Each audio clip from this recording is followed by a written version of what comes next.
Мы выезжаем рано утром из Дубая и через город Аль-Айн в Абу-Даби въезжаем в Оман. Где-то 40 минут на прохождение границы, и мы едем по Оману на своей машине.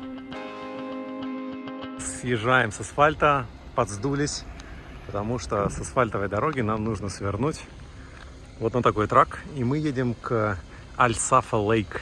Это озеро, которое бывает не всегда, оно иногда пересыхает, но говорят, что вот недавно, месяц назад, был большой циклон, и озеро появилось, поэтому едем. Озеро Аль-Сафа находится в 40 километрах от асфальта. Ехать на приспущенных колесах мягко и комфортно, можно держать 100 км в час. Многие туристы недооценивают важность спуска колес, но и не хотят таскать насос потом, ведь нужно колеса еще и накачивать. Но помимо радикального повышения комфорта, это еще и добавляет безопасности.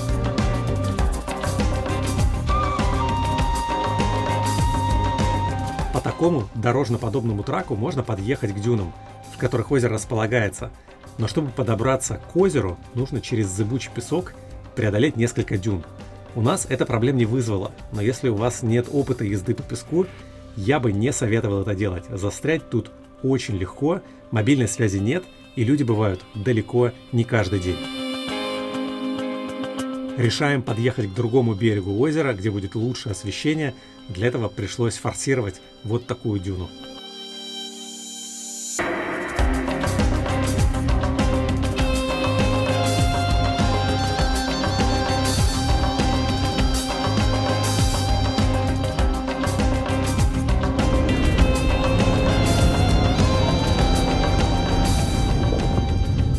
Ну не красота ли?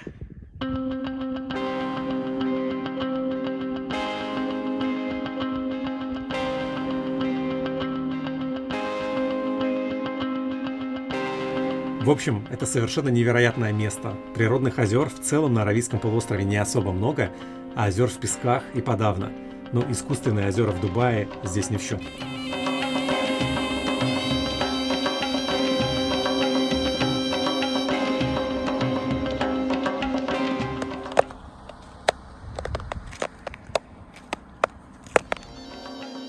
Наша короткая песчаная часть закончилась, и мы двигаемся в сторону асфальта, чтобы ехать в горы, главную цель этой поездки.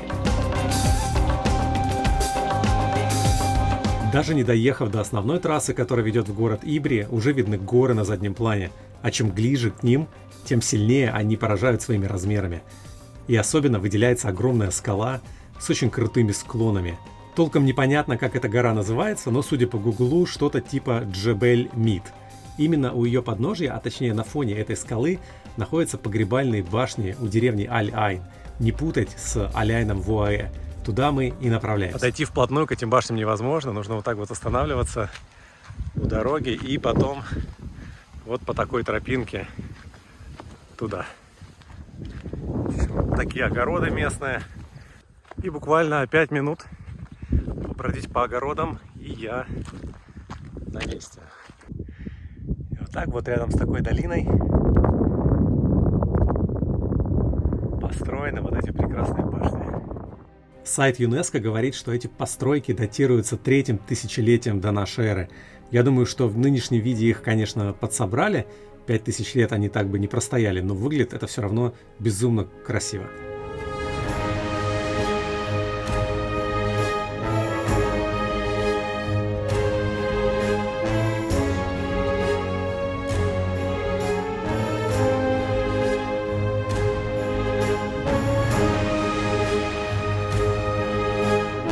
Нашу вторую поездку в декабре, месяц спустя, мы подъехали к этому месту буквально за полчаса до заката, и все скалы и сами гробницы освещались классным розовым цветом.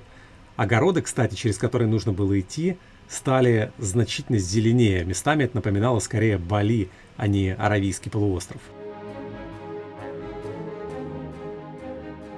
Вот такой вот здесь есть шикарный холм напротив. И если у вас нет дрона, его вас отобрали, то, пожалуй, что лучшая картинка будет отсюда.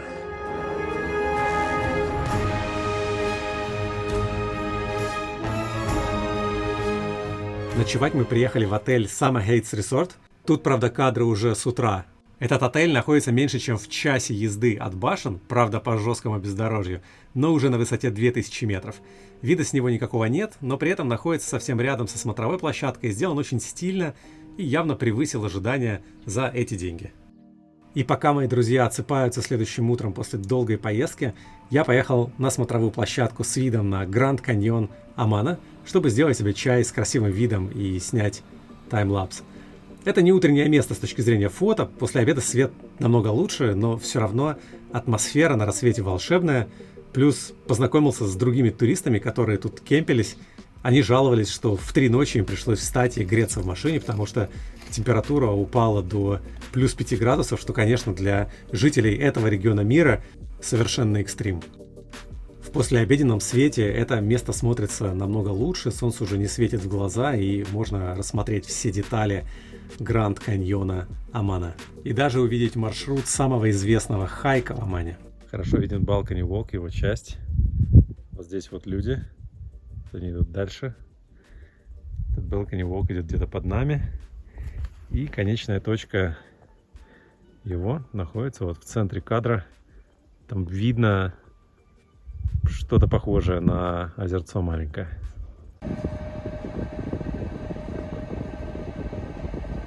Начало маршрута находится где-то в 5 километрах от смотровой площадки. Это маленькая оманская деревушка.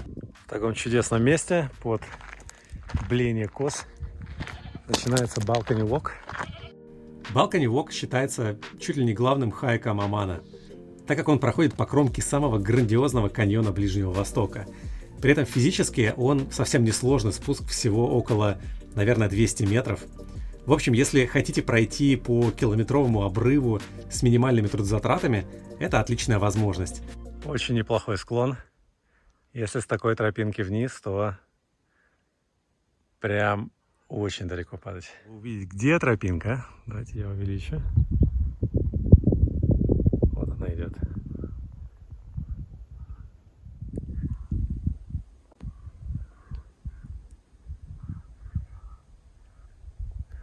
Однако глобально виды с тропы так или иначе похожи на те, что открываются и со смотровой площадки. Так что если времени немного, то можно ограничиться только ей. Я прошел около половины маршрута, запустил дрон и поехал обратно.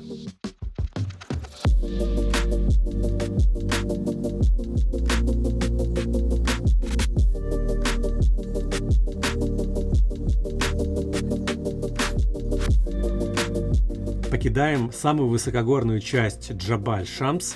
Так называется самая высокая гора в Омане, 3000-ник, который видно на заднем плане. Но перед тем, как совсем спуститься, хотим сделать небольшой круг по местным крутым дорогам и посмотреть, какие есть еще смотровые площадки.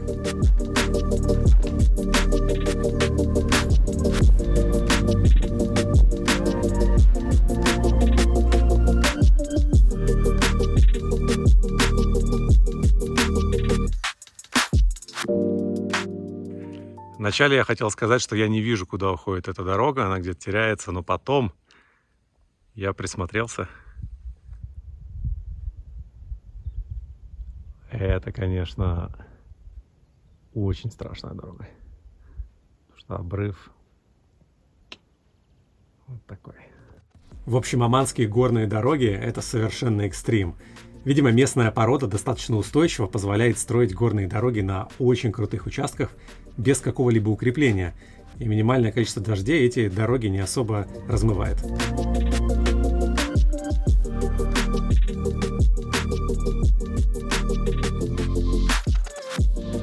Окончательно покидаем район высокогорья и теперь заедем в Гранд Каньон по низу. Удивительно, как местные козы забираются на деревья.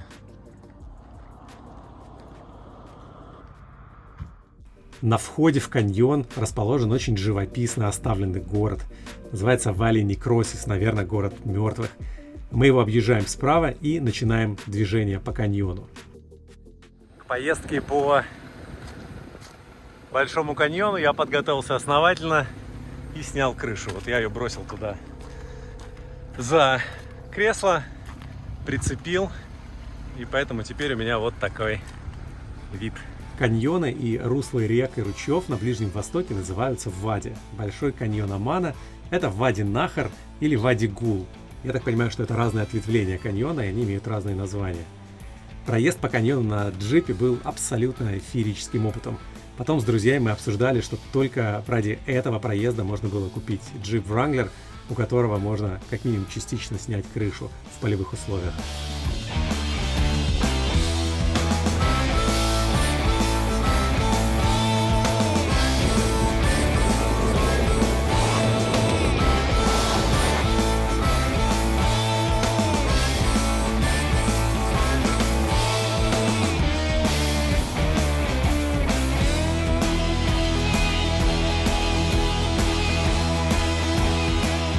В середине каньона, в конечной точке, куда можно доехать на машине, есть пальмовый лес, который все еще используется местными. Поэтому проезд по каньону поддерживается в более-менее работоспособном виде. Например, месяц назад я пытался здесь проехать, но после последнего большого циклона здесь работала техника, которая приводила дорогу в нормальное состояние.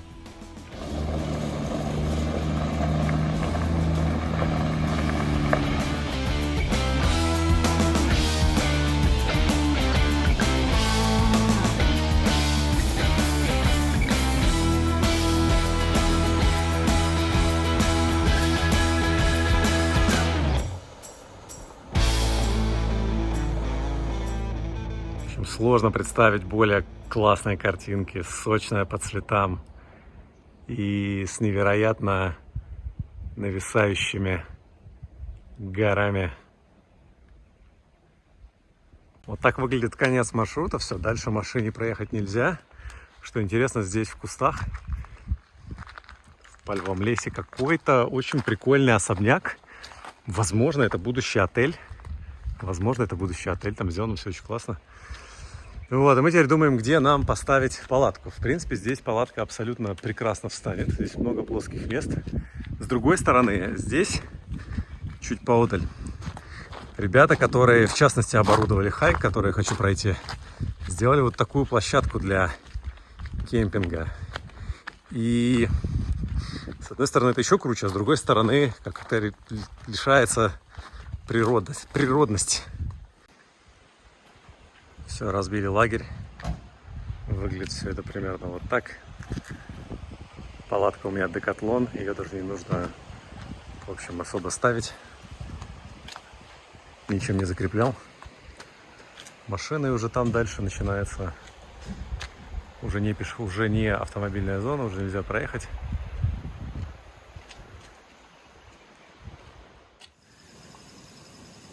Есть.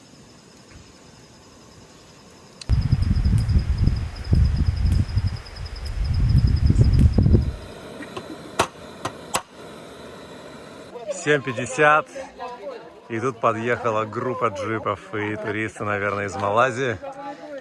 И непонятно, как нам нужно, конечно, с ними разминуться, иначе это будет не секси. И вот начало хайкинга. Можно пройти через отель и наверх посмотреть на старую деревню, но мы решили просто идти напрямик по руслу. Мы обогнали эту группу в полосатых купальниках, дико шумные. Конечно, это, когда они придут со своими спасательными жилетами, это лишит этого места определенного шарма, поэтому нужно идти побыстрее. Этот хайк не очень сложный и в одну сторону занимает всего минут 45. В начале маршрута идешь по плоскому ваде, на каком-то этапе нужно вскарабкаться по специально вбитым металлическим ступенькам и развешенным цепям. На самом деле это совершенно просто, и даже дети смогут залезть.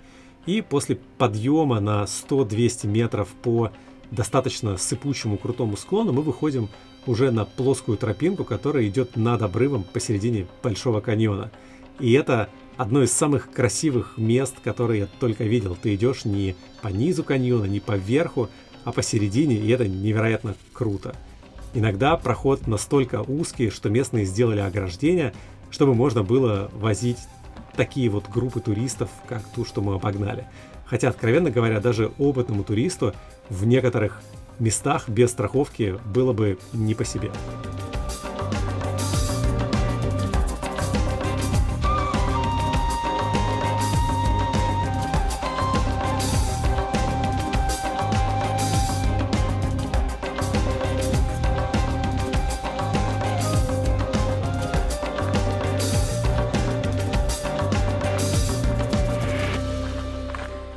последний, наверное, самый впечатляющий участок. Впечатляет он тем, что ты идешь прямо вот, у тебя 10 сантиметров порожек, но они поставили забор. Провалиться туда все равно можно, но не так просто.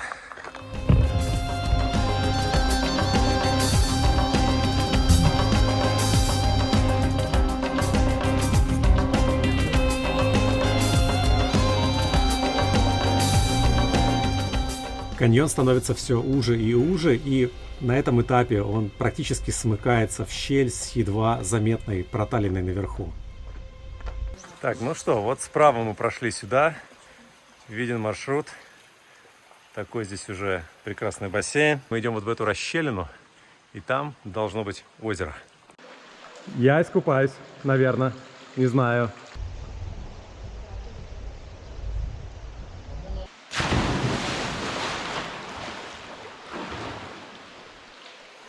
Подходит группа филиппинцев-индонезийцев. Сейчас будет шумно, много оранжевых спасательных жилетов. Можно пока насладиться тишиной. Вот камень такой застрял здесь. Мы успели насладиться эксклюзивностью этого места до того, как пришла группа филиппинских туристов. Сейчас точно пора валить. По пути обратно мы встретили, наверное, человек 20-30. Интересно, что этот хайк не обозначен ни на одной туристической карте. Его нет ни на одном указателе и ни на одном картографическом онлайн-сервисе. Но народная молва, редкие видео на YouTube и отчасти гиды, которые оборудовали тропу, в итоге приводят сюда вполне немалое количество людей. Поэтому, если хотите посетить это место без людей, лучше выходить или очень рано, или, как вариант, приходить ближе к закату. Также, как мне кажется, там вполне можно поставить палатку, и это должен быть волшебный кемпинговый спот.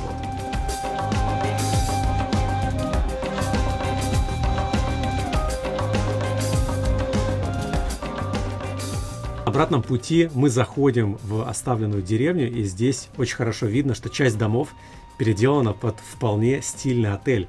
Говорят, в нем не будет электричества, но при этом сделано все очень классно, и месторасположение отеля, конечно, просто бомбическое. И тут же мы замечаем, что на оборудованном кемпинговом споте, который вчера был пустой, и вечером туда приехала одна машина, стоят люксовые палатки. Они поставили на открытом пространстве, судя по всему. В общем, это стационарное место. Видимо, сегодня оборудуют под гостей, которые сюда приедут. И это прям очень круто. Ставят вот такие классные тенты. И это прям круто. Там даже настоящие матрасы. Покидаем каньон, еще раз любуемся прекрасными скалами, которые над нами нависают. И мы едем в город Альхамбра. Альхамбра известен своим большим старым районом с оставленными домами.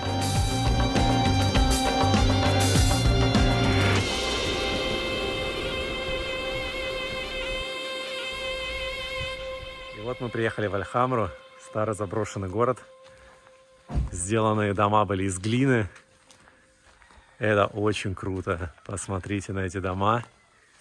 Эти ниши до сих пор сохранились вот на втором этаже. Ощущение, что изначально материал, выбранный для постройки, оказался просто не очень удачно. Люди потерпели несколько сотен лет, задолбались все отстирывать от коричневой пыли, и как только появились современные материалы, просто перешли в другие дома. Потенциально в этом месте есть, наверное, 2 отеля. Подозреваю, что вот это один из них. Хорошо отремонтированный, как раз старинный дом с кондиционерами. В домах сохранились все основные элементы. Там лестница на 2-й этаж, арки, окошки. Ходить тут, конечно, везде немного стремновато.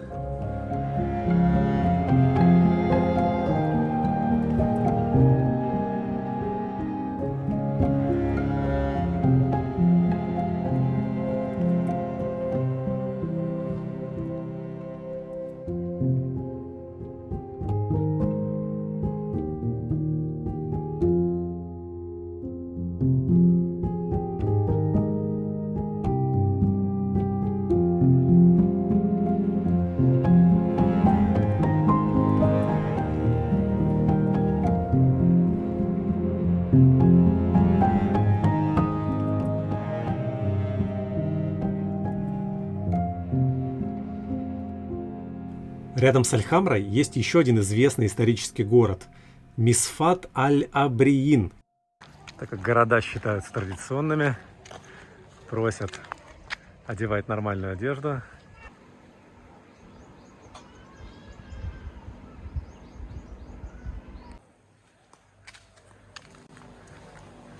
Прям тут на каждом шагу угрожающие надписи, что нельзя носить короткую одежду. Но не могу сказать, что я был впечатлен этим городом. Пара интересных домов, буквально половина переулка и все. В общем, можно и пропустить. Мы двигаемся на восток и проезжаем через город Бахла, который известен своим грандиозным фортом. Выглядит он действительно как декорации к «Играм престолов».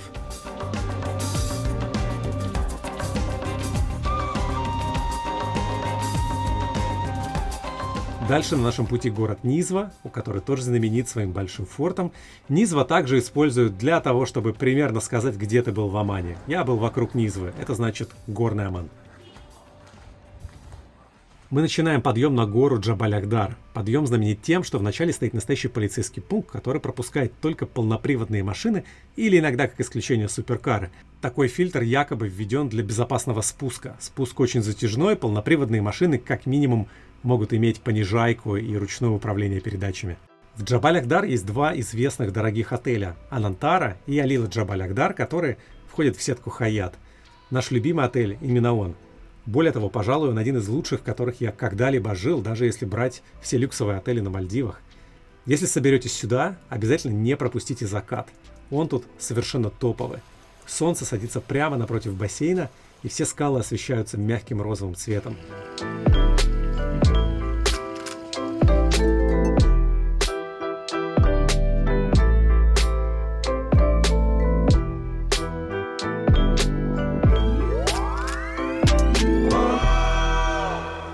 И в этот момент очень важно отвлечься от фотографии и заказать по бокальчику игристого.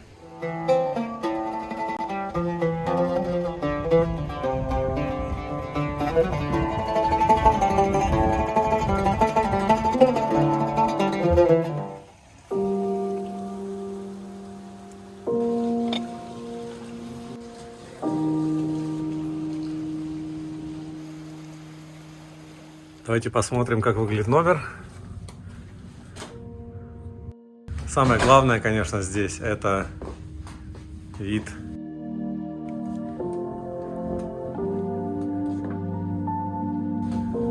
Также в комнате есть отдельная гардеробная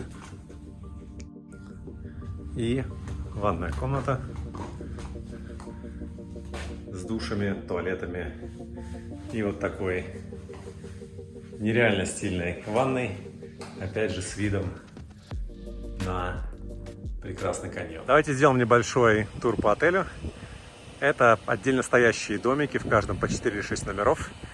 Вот те домики смотрят на обрыв, и эти домики тоже смотрят на обрыв. То есть на самом деле обрыв здесь вот такой клин у него. Infinity Pool. Также с совершенно невероятным видом.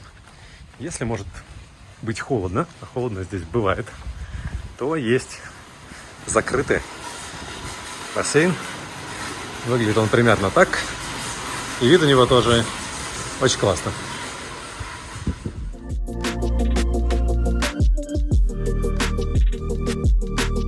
Барная зона.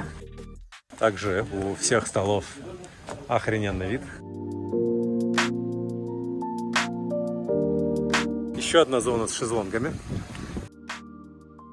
Это закрытая такая огороженная территория ресторана, если сильный ветер.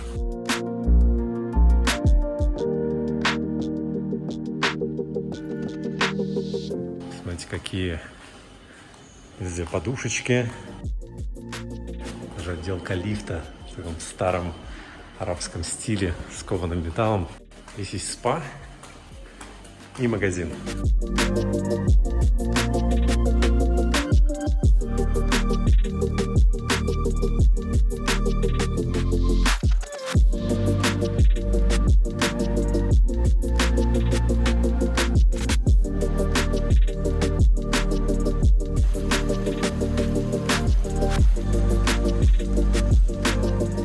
На самом краю хребта есть массажные комнатки.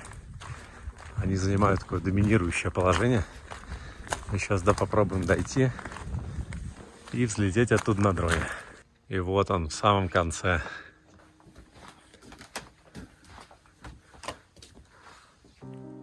Сверху очень хорошо видно уникальное расположение этого отеля. Он занимает целый отдельный утес, и каждый корпус с номерами стоит рядом с обрывом и имеет прекрасный вид.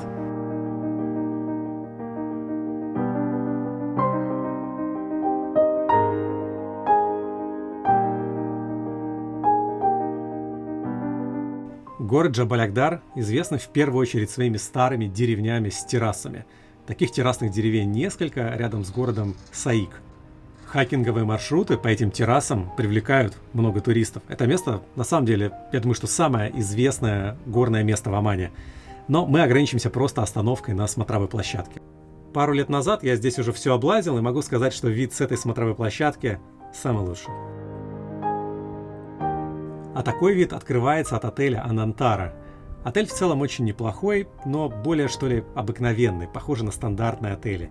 Если получится, имеет смысл заехать сюда вечером на бокальчик игристого на закате, такой вот там закатный вид с их смотровой. Рядом с отелем Алила Джабаль-Акдар начинается известный в узких кругах хайк Lost Village Hike. Прохождение его занимает около 6-7 часов, поэтому я на стартовой точке уже в 6 утра. И так как стартанул я очень рано, то с собой взял горелку, чтобы выпить горячий чай с хорошим видом, как я люблю. Ходить нужно по козьим тропам. Достаточно крутым. Где-то около получаса я спускался от деревни в ущелье по камнепаду. И сейчас, судя по всему, какое-то время дорога будет идти просто по склону. А на горе мы видим наш отель. Неудивительно, что у меня есть связь. Сейчас выйдет солнце, и идти станет чуть менее комфортно. Шикарный каньон внизу. И даже видно цель моего похода. Идти мне нужно вот туда. Деревни я еще не вижу, но пальмы я уже вижу. А где пальмы, там деревня. Где-то в центре кадра уже начинается спуск. Спускаться я буду где-то в этом кулуаре. Вот так это место выглядит. Пальмовая роща с деревней. Я надеюсь, что она там. Шикарные горы. И я все еще вижу конец отеля Алила Джабаль-Акдар.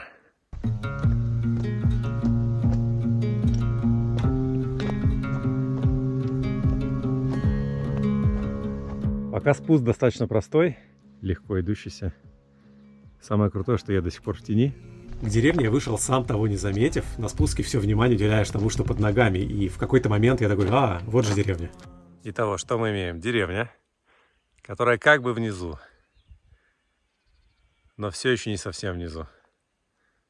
Нужно увидеть, что низ каньона, но метров 100 точно еще. Полуразваленные дома все еще используются местными, которые присматривают за пальмовым лесом внизу. Ну а всю красоту деревни можно оценить с воздуха. Она похожа на маленький кустопят, который сидит на краю скалы. Месторасположение весьма оригинальное, то есть она не на самом дне каньона и не наверху, а в середине, в месте, где каньон сильно меняет глубину. То есть простого пути в эту деревню не было никогда, откуда бы ты в нее ни шел.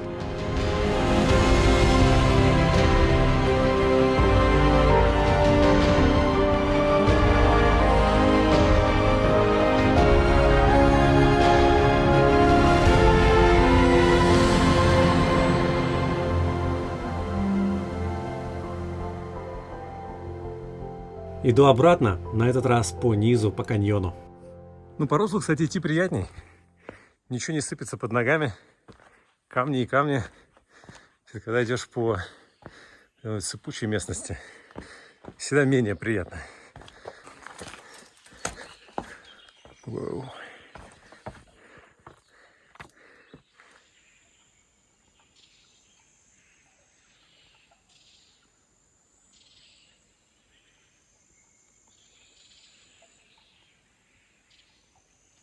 Это небольшое озеро просто поразило своей красотой. Тишина, только звуки природы, кристально чистая вода и огромная скала, которая нависает над тобой. В общем, еще одно магическое место на моем маршруте. Тут вот еще какой-то грот с какими-то оставленными постройками. Только стены. Ну потому что крыша здесь и не нужна. Здесь как бы навес природный. Вот здесь пошло расхождение с моей картой.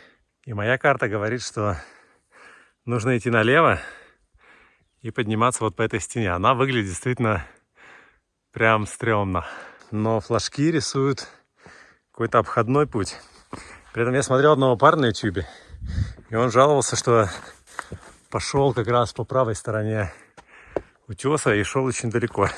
Блин, я вообще не понимаю, как мы должны идти. Короче, я сделал ту же самую ошибку, что и чувак на видео. Он сказал, что, блин, я залез до самого конца, и дальше просто стена, и все. Потерял час. Просто путь туда отмечен намного более новыми флагами и новыми катафотами. Итого, вот это место. И там, как бы вот в самой точке пересечения, там такое ощущение, что флажок, который туда налево, он замазан белым цветом, а флажки, которые сюда, прямо жирные. Вот она проблема, что здесь эти флажки, они как бы замазаны, непонятно чем, и там замазаны. Но дорога-то правильная, очевидно, здесь. Наконец-то я иду по правильному пути. Вот я поднялся из этого каньона. И обидно то, что до этого я залез аж вон туда. Блин, это было реально высоко. Сейчас уже понимаешь, насколько это было смешно. Практически единственное видео на YouTube, и парень там совершенно ясно говорил, что свернул направо в сторону отеля, поднявшись на 400 метров, уперся в скалы. И вот я с картами, с чужим опытом совершаю такую же ошибку. Это был отличный хайк. С крюком, который я сделал, он стал физически достаточно сложным, но я бы все равно прошел его еще раз. На этом все с Джабаль-Акдар. Мы спускаемся на первой и второй передаче. Честно говоря, не разделяем опасений оманской полиции, но им видней. Улавливатели на дороге производят не меньшее впечатление, чем сама дорога. Вот эта капитальная плотина, это на самом деле такой улавливатель. А мы идем в нашу следующую точку, долину, которая называется Вади Бани Авуф. Так выглядит по-настоящему оборудованная машина. Моя по сравнению с этим практически стоковая. И у нас сегодня великолепное место для обеда. На улице 17 градусов, а внизу мы были сейчас в Альхамре, там 26 или 27. И после обеда наш путь лежит вот туда вот. У нас не так много времени, мы хотим разбить лагерь заранее до заката, поэтому едем и просто ищем место для кемпинга на сегодня. В целом в этой долине мест для кемпинга очень много. Наш сегодняшний спот. Выглядит все очень классно. Более того, рядом с нами даже какие-то древние развалины. Кстати, с дровами в Омане обычно никогда нет проблем. Сухие ветки, доски, листья от пальмы – все это позволяет сделать костер без проблем. Двойная порция вот этих вот чудесных от Кнора макарошек. На вкус они просто невероятно крутые.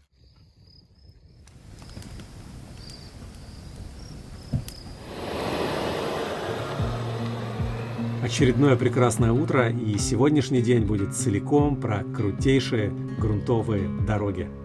В этой долине, или даже это больше похоже на чашу, если смотреть Google Maps в режиме рельефа, какая-то невероятная концентрация грунтовых дорог разного уровня сложности и стрёмности.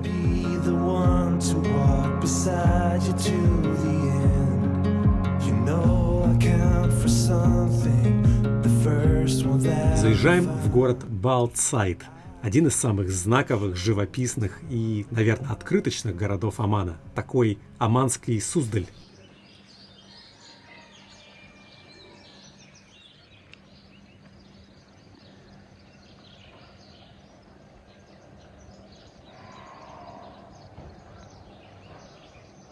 При этом в самом городе особо делать нечего. Древних домов скорее нет, постройки все старые, но не древние. Модных или аутентичных кафешек также замечено не было.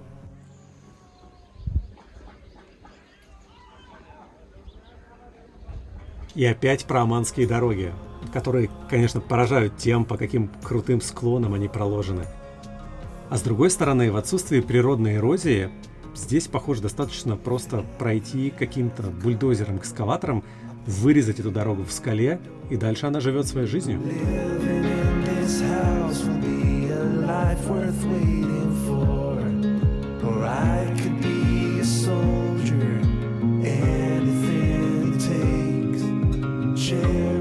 А мы тем временем приезжаем к очень интересному месту. Это начало так называемого Снейк каньона, Змеиного каньона. Скалы на входе в каньон практически отвесные и высоченные. Змеиный каньон интересен тем, что его можно пройти самому или с группой, но только в одну сторону, потому что при прохождении нужно прыгать в бассейны с водой, и обратно залезть невозможно, поэтому это еще делают со шлемами и спасательными жилетами. Очень классно прогуляться. Над нами совершенно отвесные скалы, пару сот метров. Вот так выглядит основная часть Змеиного каньона уже с высоты. Мы подъехали к его основной части.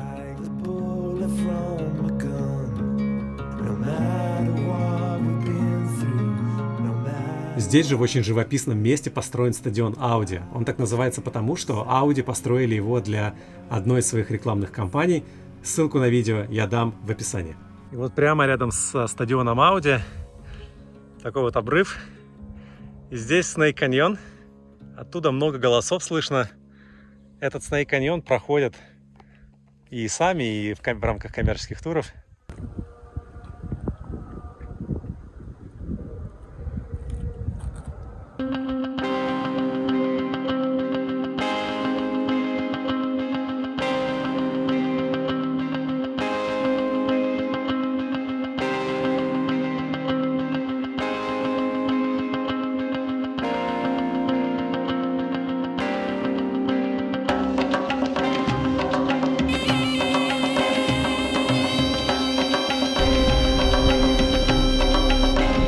В этой долине много мест для кемпинга, а уж мест для того, чтобы красиво выпить кофе, здесь еще больше.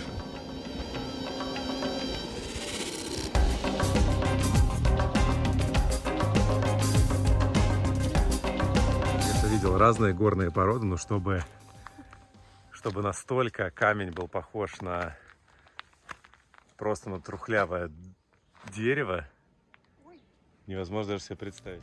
Чем ближе мы приближаемся к деревне Айн-Унг, которая находится в центре долины, тем хуже становятся дороги. Местами это прямо настоящая каменоломня.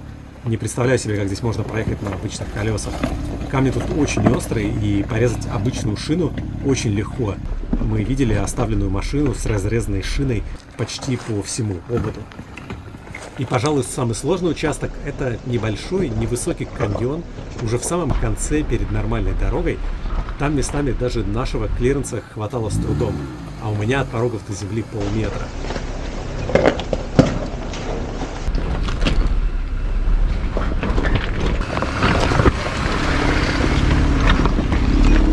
И вот мы выезжаем на открытую местность перед деревней Айн-Унг.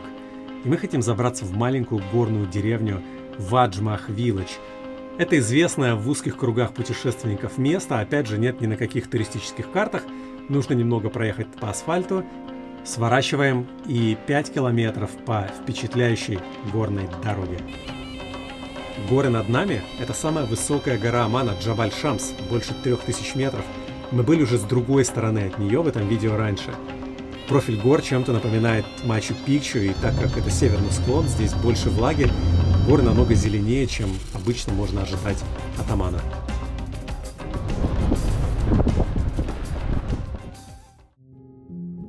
И вот мы доехали до точки, с которой открывается великолепный панорамный вид на деревню.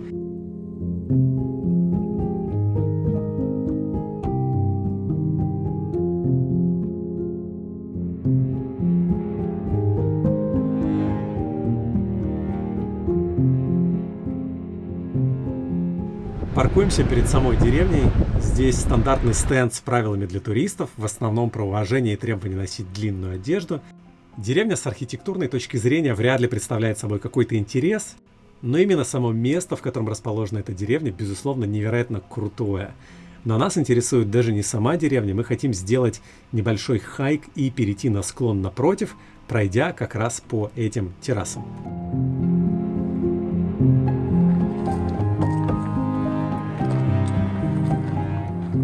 Такой вот здесь местами интересный маршрут. Идешь прямо по самому. Надеюсь, что их цемент достаточно прочный. Буквально 15 минут хайкинга, и мы перешли на другую сторону от деревни. Прекрасный вид, совершенно открыточный, может пройти даже пенсионер. Чем интересно это место, так это тем, что здесь несколько хайкинговых маршрутов над деревней в горы. Этих маршрутов нет ни в каких справочниках, нет в моем гайде GPS, и в интернете тоже нет информации. При этом маршруты обозначены флажками на скалах. То есть если вы здесь, то может быть вполне разумным оставить несколько часов и похайкиться по этим маршрутам, посмотреть, что видно. Напишите потом здесь. Мы уезжаем обратно в цивилизацию, и я еду с четким желанием вернуться сюда еще раз. Надеюсь, в следующем году у меня это получится. По хорошей асфальтовой дороге через узкий каньон мы выезжаем из долины Вади-Бади-Ауф и направляемся в город Ибри, который уже совсем недалеко от границы ОАЭ. Двигаемся домой. В Ибри оказался старый центр, очень похожий на Альхамру. Я-то думал, что это уникально. Оказывается, нет. С такими же оставленными зданиями и свой форт, к которому я приехал по ошибке. Несколько раз с хайвея рядом с Ибри я видел красивый форт и думал, что это и есть форт Ибри. Но оказалось, что нет, что живописный форт-замок – это оставленный город Ас-Сулаиф.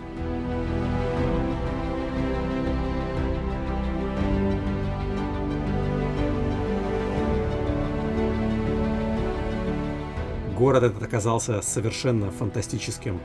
Помимо классного старого города, такого же как в Альхамре, с прекрасно сохранившимися стенами, арками, тут еще и замковые башни и стены. Видна мостовая, точнее скальная порода, служившая мостовой. Местами она под полуметровым слоем глины, смытой со стен. Так, ну а внутри на входе здесь есть оборудованная и отремонтированная мечеть. Начало ступеньки где-то с полуметра. Нужно зайти вот в такой крутой проем. Смотрите, какая прекрасная дверца. Сейчас мы в нее тоже проникнем. Можно попасть вот сюда.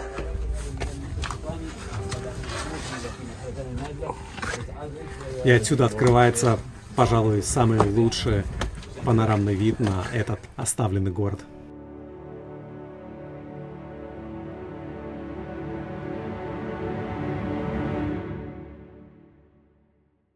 До того, как я переехал жить в Арабские Эмираты, про Оман я знал очень-очень мало. Просто какая-то незаметная страна.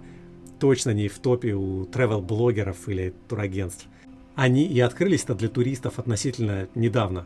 И оказалось, что Оман – страна совершенно прекрасных, добрых людей и масштабных природных достопримечательностей, которые, ко всему прочему, не ожидаешь тут увидеть на Аравийском полуострове. В этом видео была только одна часть оманской красоты – север. Вторая, которая называется Салала, расположена на юге у границы с Йеменом. Я там был пару лет назад, но не снимал. Постараюсь доехать этим летом и сделать обзор. Пока-пока.